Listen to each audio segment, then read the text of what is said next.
Hey guys, it's Rob. I'm back. We're going to do another Proving Grounds practice machine. This time we are doing a Linux box called PC. It is intermediate and worth 10 points, which to me indicates there's probably only one flag available, meaning just the proof.txt. As you can see, I am connected to Offsec VPN, and you can see I have the IP address of PC right there.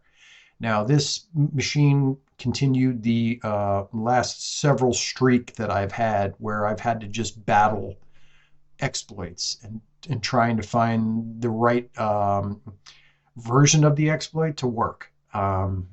It's just been a rough week as far as that goes, but I will say, you know, going through this does help you learn, and it does help you adapt, and it does help you, do what you have to do when things just don't seem to be going your way. So anyway, first thing I did was run an Nmap scan, of course. You can see up here we did an Nmap scan, service version detection, T4, all ports, aggressive. The only things that came back were port 22, which is SSH, waste of time most of the time, and then HTTP, and it was actually coming back with this TTYD, TCP port 8000. I wasn't really familiar with that, but then when I looked it up, it basically is a program that allows you to share a terminal over the web. So first thing I did was go to the web on 8000 and you have a foothold immediately. So I've never gotten a foothold this easily on any Offsec machine. So I knew the rest of this was going to be a ball breaker. So I did all the normal type escalations, and just to show you, there's no flag there. I tried sudo. It's asking for a password. Obviously, I didn't enter a password. I don't know the password. I tried to look for the files with the suid set to see if there was any binaries that I could abuse or anything like that. Any cron jobs that were running, anything like that. And I didn't see anything. So what I decided to do was run linps. And even that became a little bit of an adventure, and I'll tell you why. When I would run it, the screen buffer only holds so much information, and like it would cut off the top 30% of the linps output. So what I ultimately decided to do was set up an FTP server so that I could pipe the output of linps to a text file and then upload that text file to my machine and examine the file there. And that really helped because the exploit that you end up using is not really called out by linps, so you just got to kind of notice it. I was a little desperate, so I was going through everything pretty slowly, and that's when I finally realized that there was something that I could take advantage of. So that's what we're going to do here. So I'm going to come over to my machine. I'm going to go to CD tools, CD linps. And what we're going to do is I've showed you, if you've watched my how to move files around when you're hacking, you know how to create an FTP server. Basically, you just run a Python module called pyftpdlib. You indicate the port that you want to run the FTP server on, and then you indicate whether you want it to be read or write. Okay, so I'm going to hit enter here, and our FTP server is running. So now I'm going to go back to the web browser. And I'm going to go FTP 192.168.45.181. We're going to log in anonymously.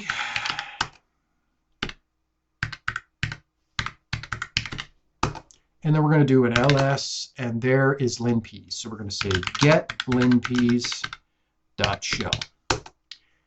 All right, now we're going to quit for a moment. We're going to end up having to use this FTP server again, so I'm going to leave it running. And what we're going to do is we are going to chmod plus x linps.shell, and then we're going to run linps.shell.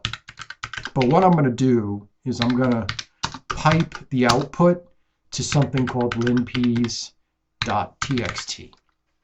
Going to hit enter. Linps is going to run.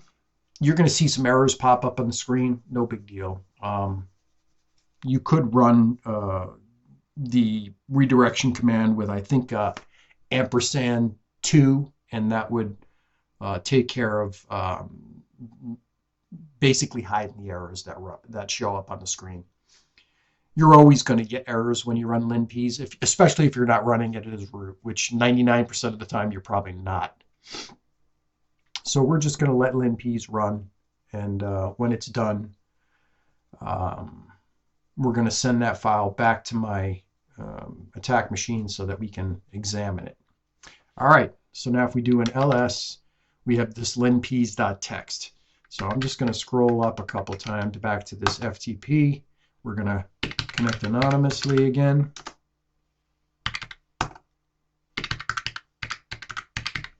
All right, now this time we're going to put linps.txt. Okay, so we can quit now.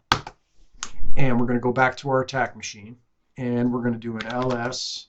I believe I still have it in the I uploaded that to the linps folder. So let's just go back to the FTP server, click Control C, do an ls, and yes, we have the linps.txt here. So I'm going to do a cat linps.txt, and now we have all of this output that we can examine freely. If you try to run this on that machine, it's going to cut most of it off because the buffer only holds so much. So we're going to scroll down here. I'll give you a hint. I tried PwnKit, that didn't work. Of course, again, this pops up a lot, but it has to have some very specific packages installed for you to take advantage of this CVE 2021-3560. So I just scrolled down. I mean, I examined this with a fine-tooth comb, and probably, I don't know when I actually figured it out, but let's see if I can find it here. Yeah, this is what you're looking for right here. So this is unusual, and the reason this is unusual because root's running something in the opt folder, and it's rpc.py. Okay, this to me finally kind of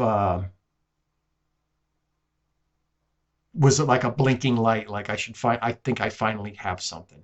So I forget what I did. I think I came up here and I did rpc.py exploit. Yeah, this is it.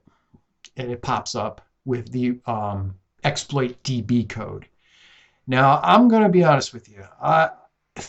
Again, like this code is jacked up. Like I don't know what all of this 3D stuff in here is, but if you try and run this code, it's not going to work. Essentially, you have to run this code on the machine that you're exploiting, and it takes care of this.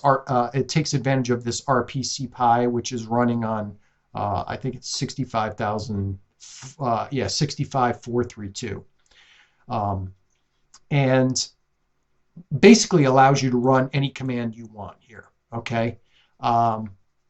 What I decided to do was do a reverse shell, but you could literally run any command you want. So I'll save you some heartache here. This is not going to work. You would have to clean it up. I don't know what all of this stuff is in here, but it definitely does not execute without problems. Okay.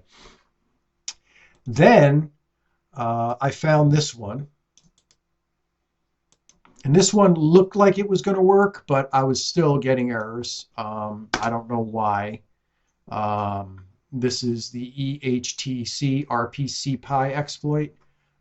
If you go in here, the code looks very similar, and all that 3D crap is missing. And he's doing the same thing, or curl to 4321. I don't know, for some reason, I just couldn't get this to work.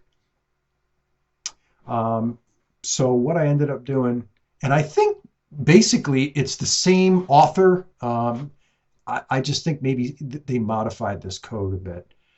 This is the one that I found that finally worked for me. And you know, maybe that second one will work for you. I don't know. But it didn't work for me.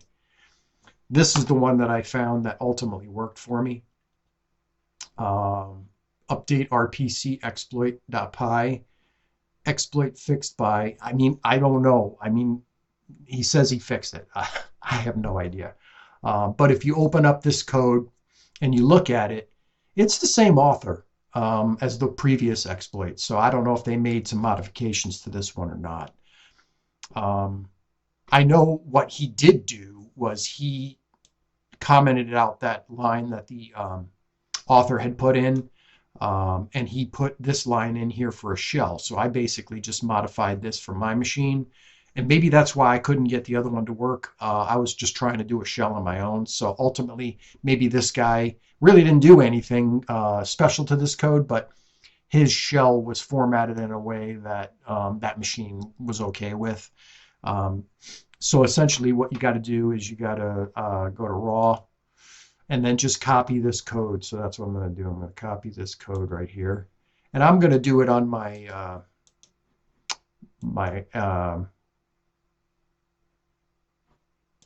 attack machine. I'm going to open up a new terminal, do an ls. I'm in my main directory here. I'm just going to do nano exploit.py.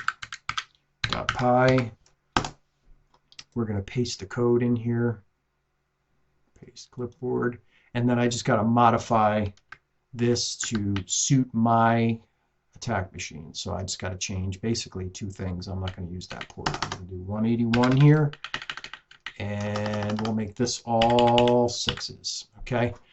So that's really all you got to do to this code. So I'm going to do Control O, Control X, and we'll just do a quick Python 3 HTTP server, and then we'll come back to the web browser to our foothold, and I'm just going to clear the screen here. And I'm going to do a wget HTTP 192.168.45.181 8000, and we want exploit.py. So we grab that, and now we do chmod, like we always got to do, got to make it executable. Chmod plus x exploit.py. Now, before we do anything here, we have to start a listener. Do a terminal here. And we'll do a netcat on all sixes. And then what we're going to do is we're just going to do lsail just to make sure exploit.py is executable. I'm going to just do a quick cat on exploit.py, make sure my IP address is correct. 196.45.181.666. Okay, we'll clear the screen. Now, you got to use Python 3 for this to run. So we do Python, Python 3, and then exploit. And that's all you should have to do, okay? And as soon as I hit enter, we should, fingers crossed, get a shell. And we do. And it is a root shell. So now we can do bin-i, and then we can do an ls, and we are at root. So now we just go to the root folder, and then we do an ls, and we see the proof, and I do cat proof.txt. There's the root flag. So ultimately, again, I spent more time struggling trying to get exploits working than actually, it took me longer to do that than actually figure out what to take advantage of. Now, that's not saying it didn't take me a while, because that linp script did not pick up, like it usually it's pretty good about highlighting that kind of stuff, but it did not highlight that, which was surprising, to be honest. But I had been through that output so many times and I didn't find anything. You know, I tried PwnKit, I tried a couple of other exploits, they didn't work. So I literally was going line by line looking at this, and then I was like, oh my God, how did I miss this? Root running something in the op folder, it just screamed that it was the way in. So that's what we did. So obviously the initial foothold was a joke. You just basically visit the website, and you have you know, you're in. The hard part was figuring out, you know, first how to get linps to get me the output, because it was cutting it off. So I figured that out. Then we had to figure out the exploit, and you know, it took 3 different GitHub repositories for me to find one that worked. So anyway. Hope this helps you guys. This one was pretty quick, at least to go through, not to actually exploit. And if you have any questions, please feel free to drop them in the comments. Thanks for watching, and I'll see you in the next video.